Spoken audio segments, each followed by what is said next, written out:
الحمد لله رب العالمين والصلاة والسلام على أشرف الأنبياء والمرسلين أشهد أن لا إله إلا الله وحده لا شريك له وأشهد أن محمدا عبده ورسوله عباد الله о рабы Аллаха.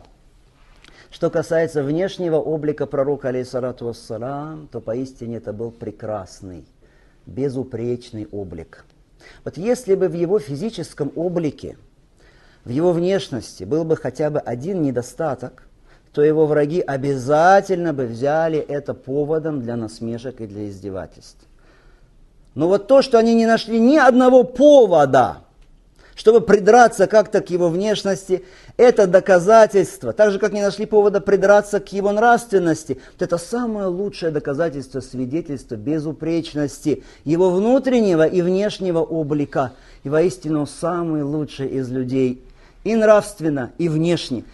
Давайте послушаем, как описывали пророка, алейхиссалату вассалам, его сподвижники, его внешность. Анас бин Малик, ради Аллаху та'аля, он говорит: «Кана Расулуллахи саллаллаху алейхи вассалям, лейса бит тавил, валя бил касир, валейса бил абьядил амхак, валейса бил адам». Пророк, алейхиссалату вассалам, говорит Анас, он не был чересчур высоким, но и не был низким. То есть он был среднего роста, но чуть ближе к высокому росту. Средний рост тоже бывает разный. Среднего роста, но ближе к высокому. И он не был бледно-белого цвета. То есть его кожа была белая, но не бледная. Но в то же время он не был смуглым, говорит Анас. «Валейса биль-джадиль катат, валя бис-сабт». Его волосы не были кудрявые, вот эти кучерявые, с мелкими кудрями. Не были такие, но и не были прямыми. То есть это был волос волнистый. И Аллах отправил его к человечеству в качестве пророка. Говорит Анас, Аллах отправил его, когда ему было 40 лет. И он пробыл в Мекке, говорит Анас, 10 лет. То есть Анас приблизительно говорит, на самом деле 13 в качестве пророка и посланника. И в Медине 10 лет. И упокоил его Аллах, когда ему было приблизительно 60 лет, говорит Анас. И при этом ни в волосах его, ни на голове его, ни в бороде его не было больше 20 седых волос. И говорит Анас, «Кана хасан аль-джисм». Он имел прекрасное тело. То есть Аллах субхану ва тааля одарил своего пророка, саллаллаху алейхи вассалям, гармоничным, прекрасным внешним обликом. Соразмерными, пропорциональными частями тела.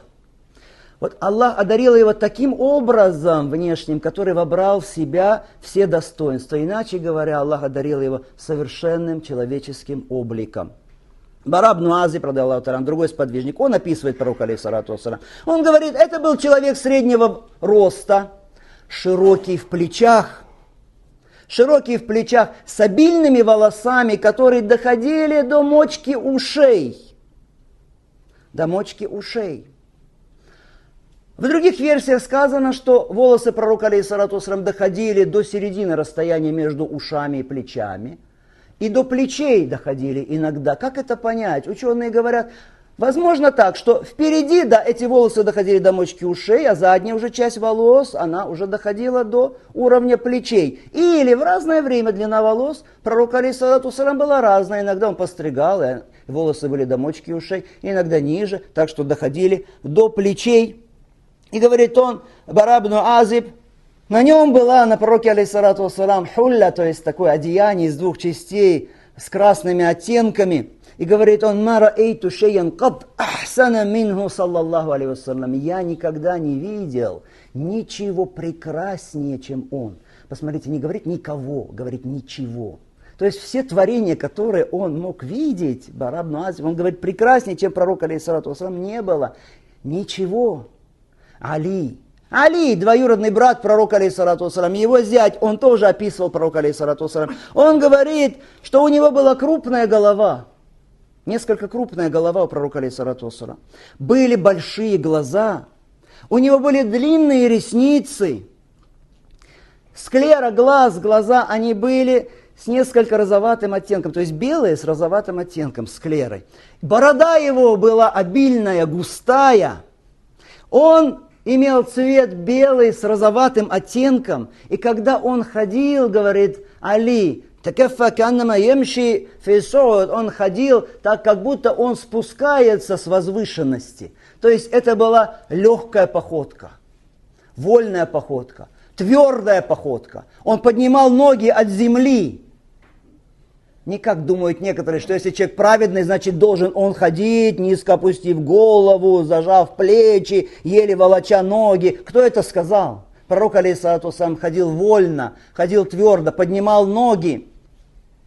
И его походка не была высокомерной. Потому что высокомерные люди, они не поднимают, как правило, ноги от земли, они их волочат по земле.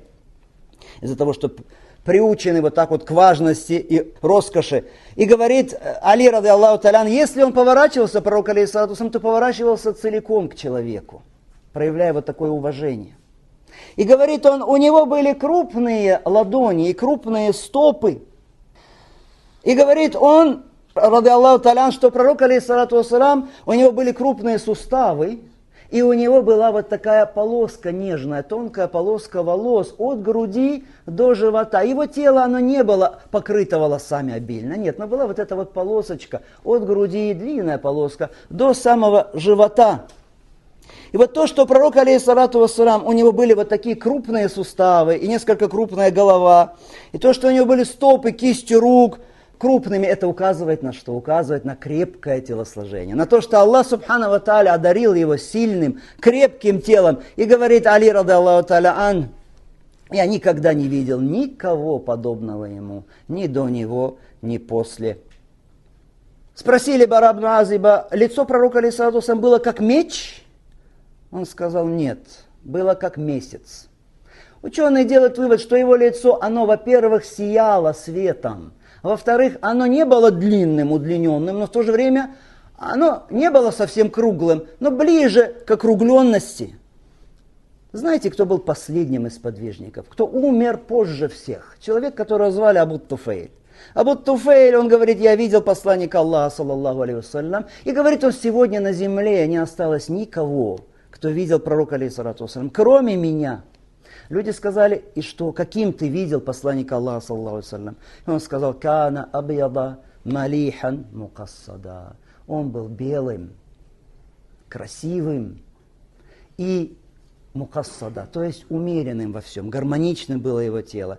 Средним. Он не был толстым и не был худым, не был чересчур высоким и не был низким, он был умеренным. Кааб ибн Малик рассказывает про пророка, алейхиссалату вассалам, он говорит, я поздоровался с пророком, алейхиссалату вассалам, дал ему салам, лицо его сияло от радости. И говорит он, когда пророк, алейхиссалату вассалам, испытывал радость, его лицо сияло светом, как будто это кусочек луны, кусочек месяца. И вот по этому признаку мы могли узнать, что пророк, алейхиссалату вассалам, радуется. Это не значит, что пророк, алейхиссалату вассалам, излучал физический свет, как говорят некоторые заблудшие. Говорят, он ходил, от него прямо вот исходил физический свет, так что тени он даже не отбрасывал. Говорят заблудшие люди это. Нет, это не так. Имеется в виду свет духовный, который исходил от него. А иначе говоря, Аиша описывает случаи, как ночью в темноте она теряла пророка, алейхиссалату вассалам, не находила его возле себя, потом искала его, щупала рукой. Если бы он излучал свет, то зачем бы тогда она его искала? И, наконец, слова Абу Саид аль-Худри, ради Аллаху та'аля, о пророке, алейхиссалату вассалам, он сказал, «Кана Расулуллахи, саллаллаху алейхи вассалям, ашадда хая мин аль-азра фи хидриха». Пророк, алейхиссалату вассалам, был более застенчивый, чем невинная, незамужняя девушка, которая находится за своей ширмой, за своей перегородкой. «Вакана иза кариха шей'ан арафнаху фи ваджи». А если ему не нравилось что-то, то мы узнавали это по его лицу. Он не кричал, он не ругался. По лицу его могли мы узнать о том, что ему что-то не нравится. И последнее, о чем мы с вами поговорим, о рабе Аллаха, имена пророка, алейхиссалату вассалам. Сказал посланник Аллаха, саллаллаху алейхи вассалям, «Ли хамсату асма, у меня 5 имен, ана Мухаммад, ва Ахмад, وأنا الماحي الذي يمحو الله بالكفر وأنا الحاشر الذي يحشر الناس على قدمي وأنا العاقب يا محمد и я Ахмад, и я Аль-Махи, тот, посредством которого стирает Аллах неверие, وأنا الحاشر, и я собирающий, ибо вслед за ним будут собраны люди в судный день. Ва ана аль-акиб, и я завершающий, ибо нет пророка после него.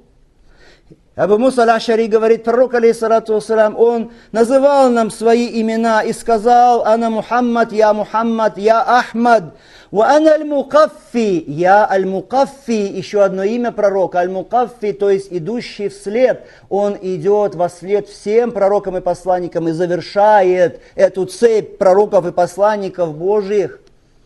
Валь-Хашир, собирающих, ва набию рахма, «Ванабию тауба», и я пророк милосердия. Аллах отправил его в качестве милосердия к людям. «Ванабию тауба», и он пророк таубы, покаяния, потому что Аллах отправил его к людям, чтобы принять от людей покаяние, чтобы вернулись они к Аллаху с покаянием. И добавляют некоторые ученые в качестве имен его то, как описал его Создатель в своем Писании, в Коране. Расуль, Наби, Умми, посланник, пророк, не умеющий читать и писать. Шахид, свидетель. Мубашшир, благовествующий. Назир, увещевающий. Да'ин иля Аллахи биизни, призывающий к Аллаху по соизволению Аллаха. Сираджун мунир, светоч сияющий. Рауфур рахим, сочувствующий, милосердный. Музаккир, напоминающий. Ар-рахма, милосердие. Ан-ни'ма, дар.